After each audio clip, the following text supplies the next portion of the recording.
Lenape and Wyandot warriors kill 12 settlers, including 2 children. What? 2 children? 1787. Okay. 11 years have passed since the United States of America declared their independence from the British Empire. But for the Americans, building a new nation is proving a formidable challenge. New narrator, okay. The infant republic is mired in debt, as well as political and economic turmoil. Veterans of the War of Independence, unpaid and desperate, mount an insurrection, Shays' Rebellion. The new federal government survives this crisis, but it is hamstrung by the Articles of Confederation, the country's first constitution, which severely limits its power. So, later that year... Alright, look, bro, I was coming home, okay? I was coming home because I had a lot to do. I was coming home. I was going to drop an Epic History TV reaction, and as soon as I came home, I noticed that they were uploading a brand new video. So I was like, oh, what?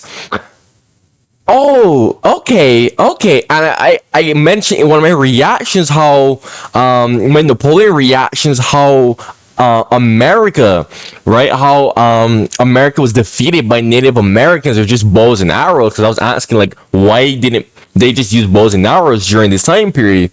And if I'm not wrong, I think this is when America was defeated by Native Americans. So I'm not sure yet. Let's see. Lawmakers gathering. But I definitely wanted to draw. I was debating if I should wait until tomorrow. But I was like, oh, but the topic was something that I really think I would love to talk about. So I was like, okay, I'll react to this now. In Philadelphia to draft a new U.S. Constitution with much stronger powers for the executive. Meanwhile, in America's newly proclaimed Northwest Territory, another crisis is brewing. In theory, this vast region has been ceded to the United States by the British following the Revolutionary War. It stretches from the Appalachian Mountains in the east to the Mississippi River in the west, and from the Great Lakes in the north to the Ohio River in the south. It was 300,000 square miles of untamed land, abundant in natural resources, and as far as the U.S. is concerned, ripe for expansion. The federal government plans to sell the land to settlers to pay off its enormous debts from the Revolutionary War, about $40 million in all. There is no shortage of demand. Thousands of settlers are eager to travel west, to build new farms and towns, and start new lives on the frontier. This is colonialism. I'm not saying that this is colonialism in a bad way. This is what colonialism actually is. Okay? This is why I wanted to react to this as quickly as possible, because this is a time period that I really love. Me personally. I'm tired of seeing so many people use colonialism in the wrong way. Colonialism is when you settle someplace new. When I see people use colonialism wrong, they're talking about conquering. Yes, when you conquer something, you can colonize it. Typically, it correlates. Everyone should know this. Throughout history, people that has been conquered usually are colonized.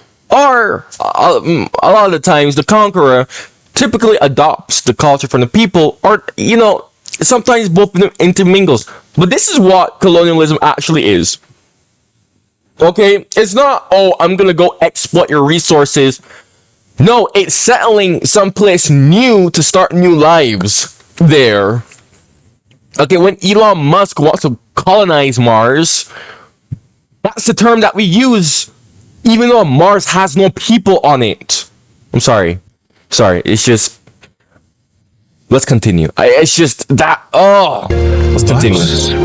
There is a problem. Not only have thousands of settlers already crossed illegally into the Northwest Territory, the Native American tribes who already live there will bitterly resist any invasion of their ancestral homeland. The United States is stumbling into a war of conquest, a war for which it's badly unprepared, against an enemy it woefully underestimates. Now this is conquest. This is not colonization. This is just a war, like what you said, a war of conquest.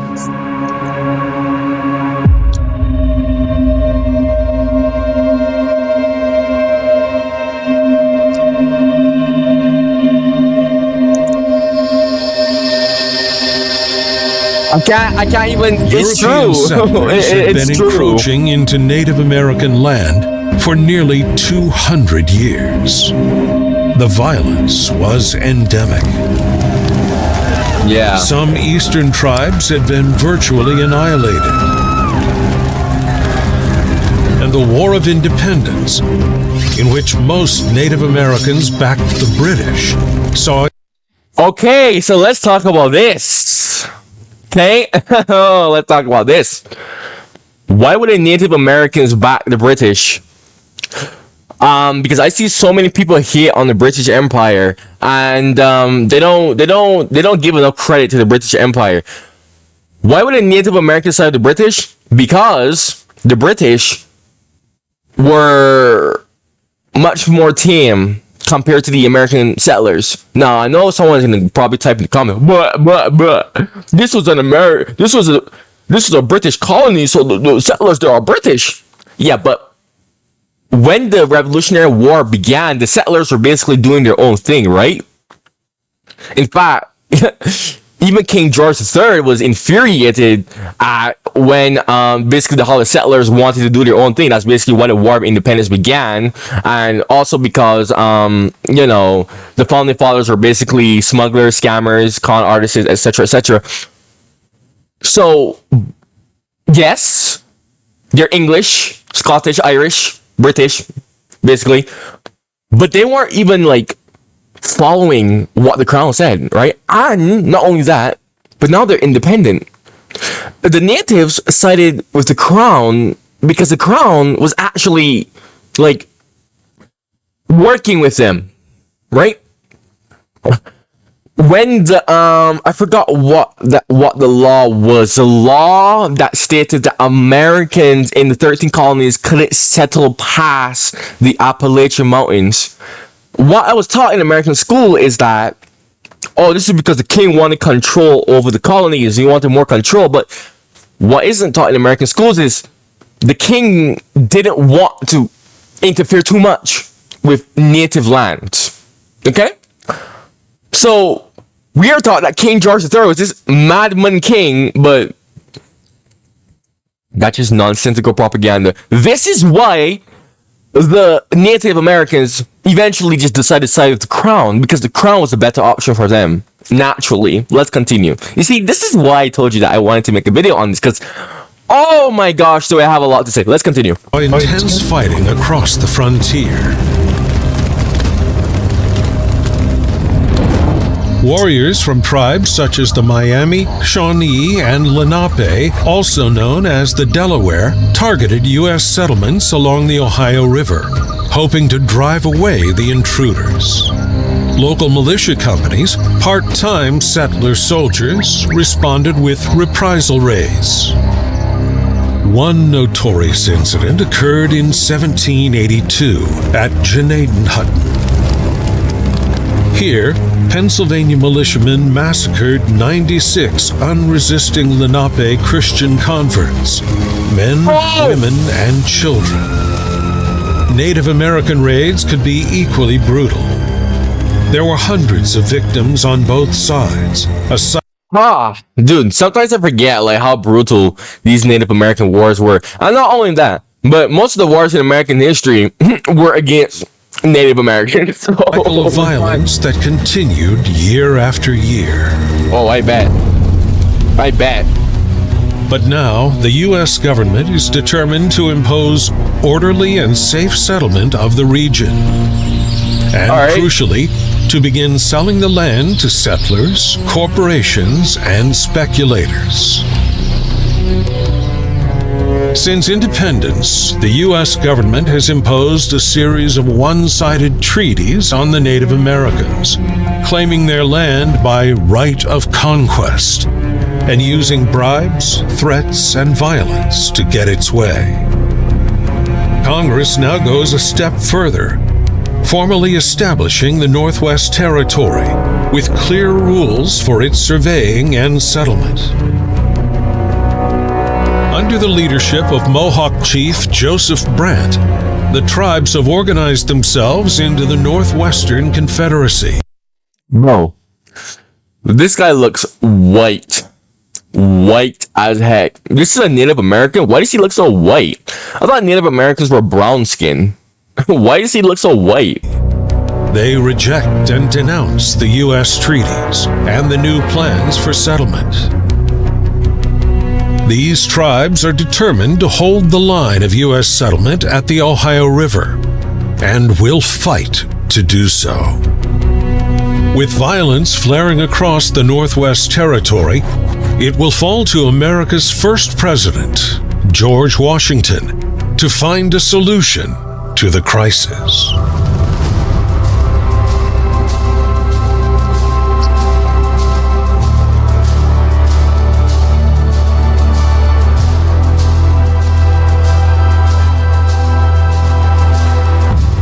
George Washington, inaugurated as the first president of the United States in April 1789, faces many daunting challenges in his first term. High among them, the national debt and the factions forming within his own cabinet. Bro, you wanna know what's crazy? You know most of the founding fathers were young? Like, my age? I recently found that out. Wild, bro. Like, these people are so young that some of their descendants can still be traced to this very day. It's wild, bro. Like, these people were literally like 18, 19, 20, 21, 22. I think Marquis de la Lufay, I can't pronounce that name. I think he was like 21 or something like that. But like, they look old here because of their wigs and whatnot. But these guys are all in their 20s. Mostly. It's crazy, bro. Now, the escalating crisis in the Northwest Territory joins the list. Washington declares his wish to deal with Native Americans honorably and fairly. Yet, at the same time, he will allow nothing to stand in the way of the Republic's security or expansion. He's also being lobbied by a powerful association of land speculators, including his own Secretary of War, Henry Knox, who are lobbyists. I talked about these guys in my Roman history reaction. This is literally just a legal way of bribing people. And they call it lobby. You know what I find funny about America is how America is no better than every other country, as it loves to try and brand itself. But America loves to sugarcoat so many things. It's ridiculous. Like how America has like colonies, but they don't call it colonies. They call it overseas territory. I'm like, what a way to sugarcoat that. But let's continue. Demanding action. Their concern is that the violence in the Northwest Territory will harm their investments.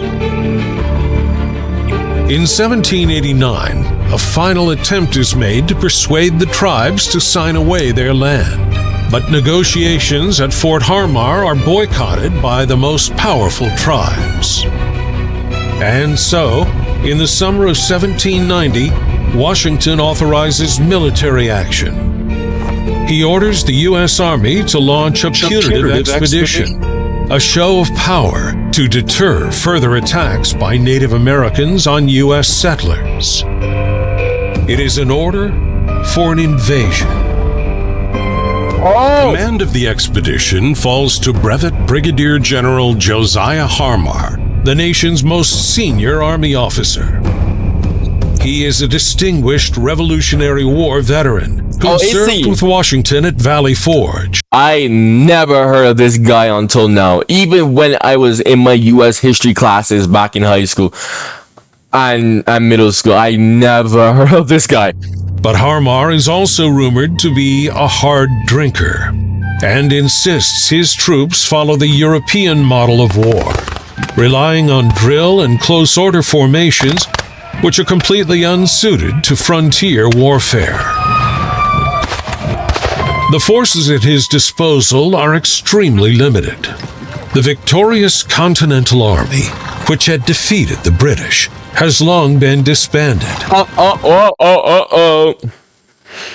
The Continental Army did not defeat the British. The British were overstretched. And it was the French who defeated the British. It was the French, Spanish, and Dutch who defeated the British, not the Continental Army. I see Americans always say, we beat the British with just guns and a ragtag army. No, you were carried. Like if other European powers did not get involved, the Continental Army was literally like on the verge of losing. Like, they would have lost. Like, there's no way they could have beat the British by themselves. In its place, Congress has authorized the formation of a single infantry regiment, around 700 men. What? So the bulk... Bro. That is literally, like, the size of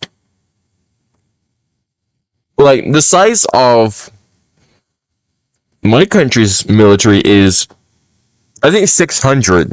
That's like more than the size of my country's military. But we have a population of 280,000 people. So these people have a population of what? Like 10 million? And they only have 700? What the heck? bulk of Harmar's expedition will be made up of militiamen from Kentucky and Pennsylvania. Few of these were experienced frontiersmen. Rather, they're often those who lack the wits or wealth to avoid militia service. Many are old or very young with little training and no experience of the woods. A stark contrast to the enemy they'd soon come up against. Yeah, bro, these people are warlike, bro.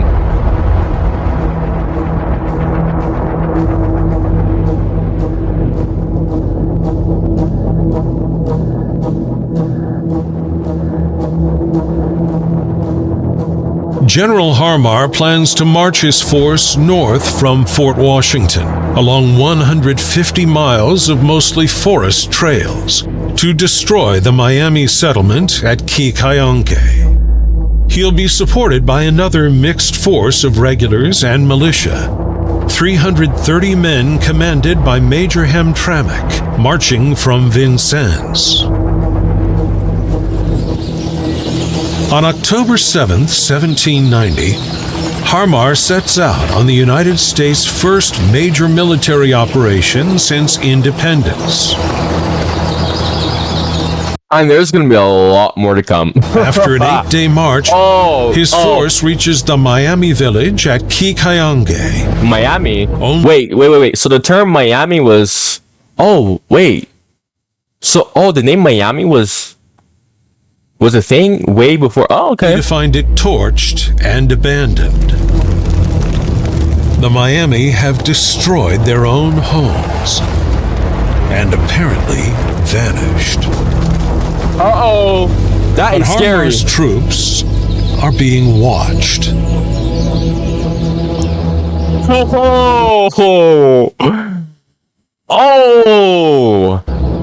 Hundreds of warriors of the Northwest Confederacy have assembled to resist the U.S. attack.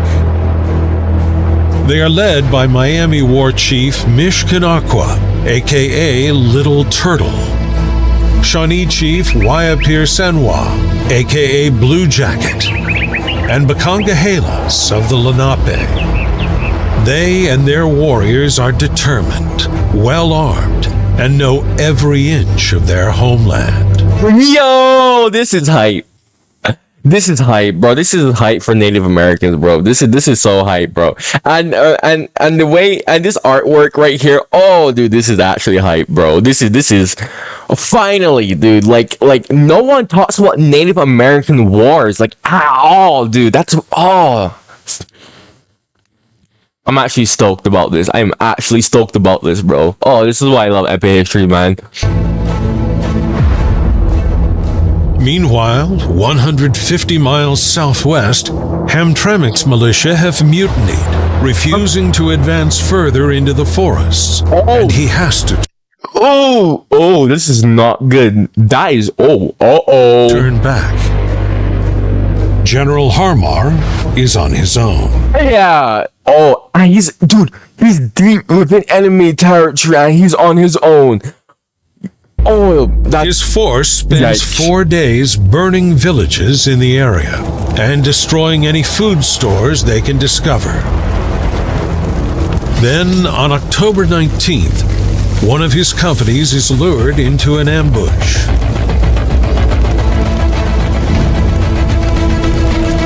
Attacked by more than 100 warriors, 150 militiamen turn and run. A single platoon of regulars stand their ground and are massacred. Ay, ay, ay. Ay, ay, ay. Around 30 U.S. soldiers are killed, with another 40 militia missing. Well, we all know that they got decapitated, probably. 2 days later, Harmar decides his mission is complete and sets off for Fort Washington. Hours later, his scouts report that villagers are returning to Kikayange. Hoping to finally engage and defeat the enemy, Harmar's troops make a dawn attack. They He's going expect to back. have the element of surprise. No. Bro.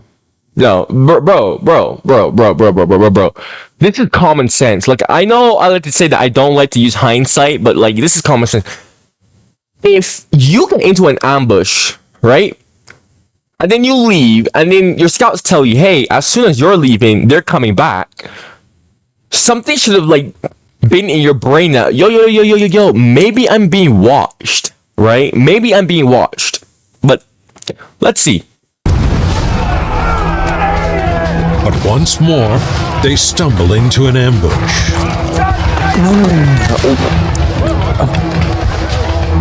Shaking my head, In bro. confused fighting, My goodness. more than 100 U.S. soldiers are killed, scalped, and left where they've fallen. Wow. Today, many mistakenly believe scalping to have been an exclusively Native American practice. In fact, for more than a century, it had been widely taken up by European settlers, often with encouragement from colonial authorities who paid bounties for native scalps as proof of death. What is scalping? What had begun as a ritual practice among certain tribes had become far more widespread and was now routinely carried out by both sides in the frontier wars. Harmar returns with his shaken force. They literally like take the scalp. Oh, what the hell? To Fort Washington, where he claims success. He has, after all, destroyed 5 Miami villages and considerable grain stores. It is a heavy blow to the tribes and will mean great hardship that winter. But others saw it differently. The expedition has gone down in history as Harmar's defeat. And at the time, it was the largest U.S. defeat by Native Americans. Harmar is later exonerated by a court-martial, but his reputation never recovers. Like, What do y'all think? Was that a defeat or was that a victory? Oh. You wanna know what I could call that? I could call that maybe like a Pyrrhic victory. I don't know. Or maybe he's just trying to cover for the losses that he took. I mean, he did destroy like 5 villages though. And the food supplies. I don't know. I'm not sure what I could call that, to be honest, because oh man, I don't know if a Pyrrhic victory would be a proper definition, because a Pyrrhic victory is when you win, but your losses are so bad that you can't continue. Harmar just left because he thought, well, I destroyed 5 villages, I guess. Like, that was his official reason for leaving, right? I don't know. Did he leave because he was taking so much losses? I don't think so. Right? I don't know. Interesting. Our prospects are much changed. Instead of peace for a horror savage master, instead of being humble, appear determined on a general war. Yep. Oh yeah. That winter, both sides continue their raids across the Northwest Territory.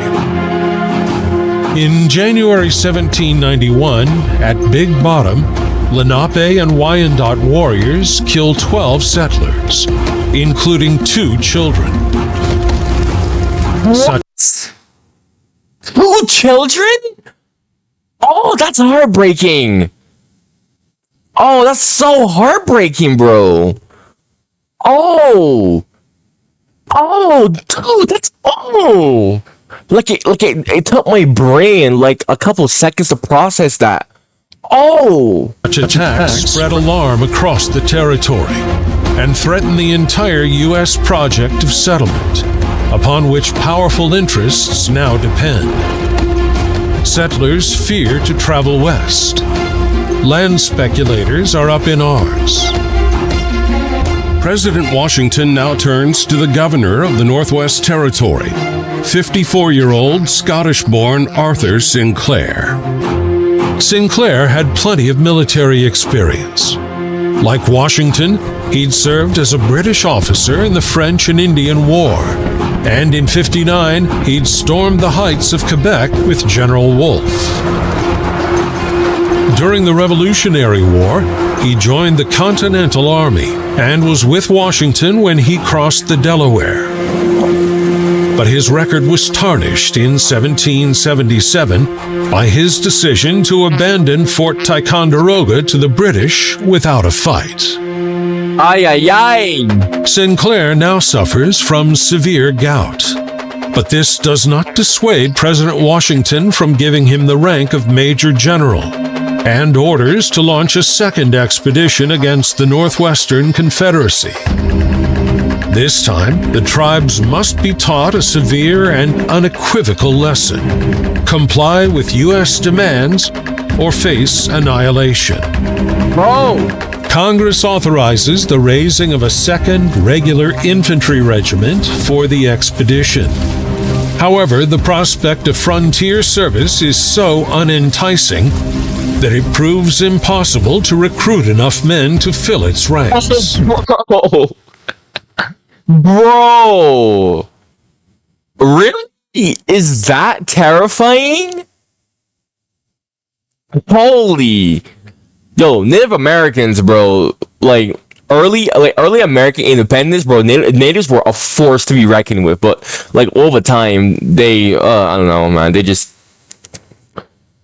I don't know, fell off. Sinclair's force will number not the 3,000 or 4,000 men originally envisaged, but around 2,000. So half. These include 500 regular infantry from the 1st and 2nd Regiment, 100 mounted dragoons, and 10 3-pounder and 6-pounder cannon. The 1st and 2nd Levy Regiments provide 800 short-service volunteers, though almost all of these are raw recruits.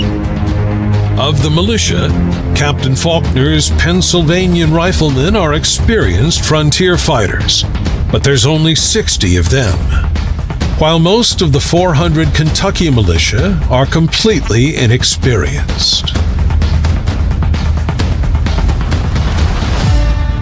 The Northwestern Confederacy knows that their victory over General Harmar will not go unanswered, and they too prepare for another U.S. attack. They want all of that smoke. Freaking hell! Did I just accidentally? Okay, For the tribes, it is a daunting prospect. A battle for survival, in which they know their families, villages, and livelihoods will be targeted indiscriminately. Let's not sugarcoat this epic history TV. Also, is that baby naked? The baby, okay. Anyway, let's not sugarcoat this epic history TV, because the Native Americans, before the European settlers arrived, they were also warring, killing each other, being barbaric. Okay, so yeah, let's not sugarcoat that, please. But the common threat brings together warriors from a dozen tribes, about 1,400 in all, making it one of the largest Native American armies ever assembled on the frontier. Wow. The fact that all of these people were probably literally killing each other, but they all assembled for one enemy. In the end, they lost. Miami War Chief Little Turtle will again play a leading role, alongside Blue Jacket and Bakongahelas. I love these names, bro. These names, bro. Like, they sound so goofy. I don't know why, but when these names are with Native Americans, bro, like, I don't know, they just sound so, like badass. You know what I mean? I don't know. Maybe I'm overhyping the Native Americans too much. War chiefs organize the warriors according to tribe and language, and they are well armed. Many carry Brown Bess muskets, supplied by the British at Fort Detroit. For close combat, they carry clubs, tomahawks, and knives. Bayonets! Many warriors will paint their face before battle, a ritual preparation for combat that also serves to terrify the enemy. Psychological warfare, okay.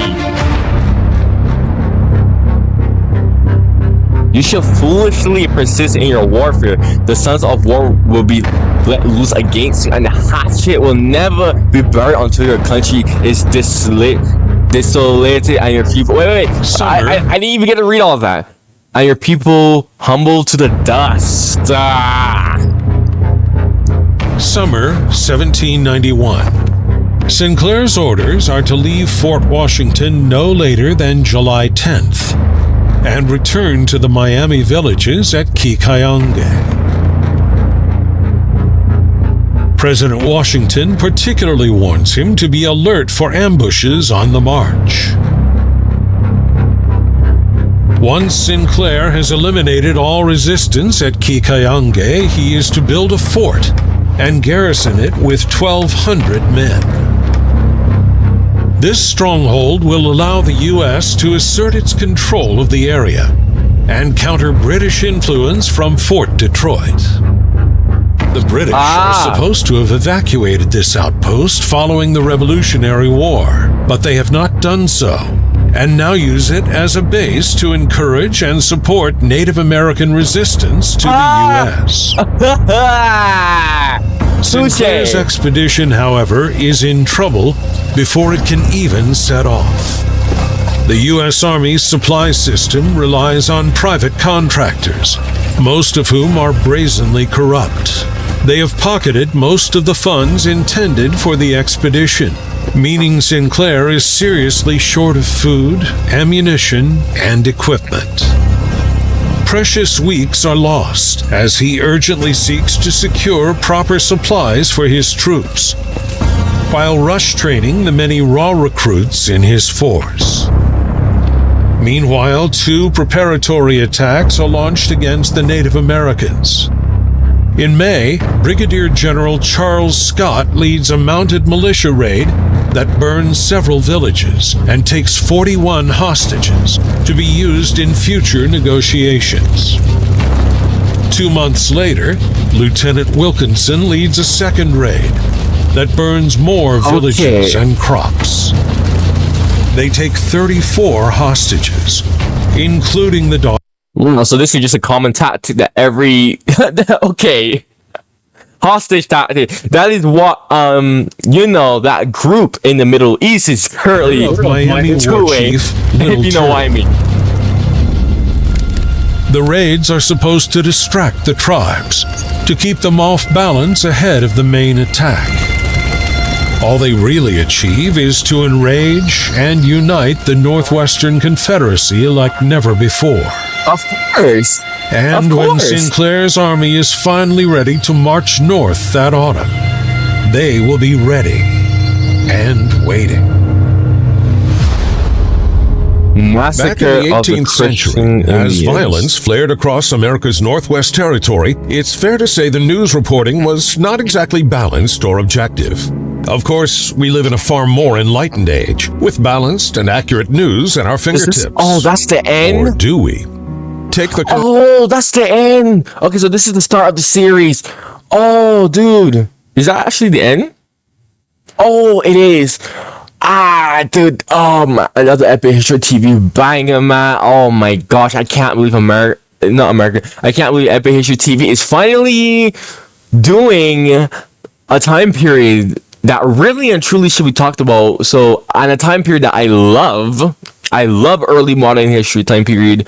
Definitely, probably my favorite time period of history. Okay, freaking hell, man. If you made it all the way till the end, come on, subscribe. Okay, if you made it here, subscribe. You like what I have to say. Well, most of you. Sometimes people, they don't like what I have to say, and that's fine. Everyone's entitled to their own opinions, and I respect that. But come on, man, make sure you subscribe. Check out my other reactions on my channel. Subscribe for more Epic History TV reactions.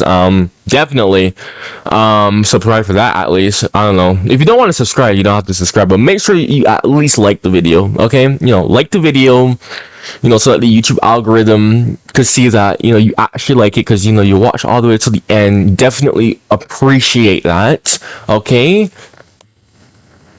Stay tuned, and thank you for watching.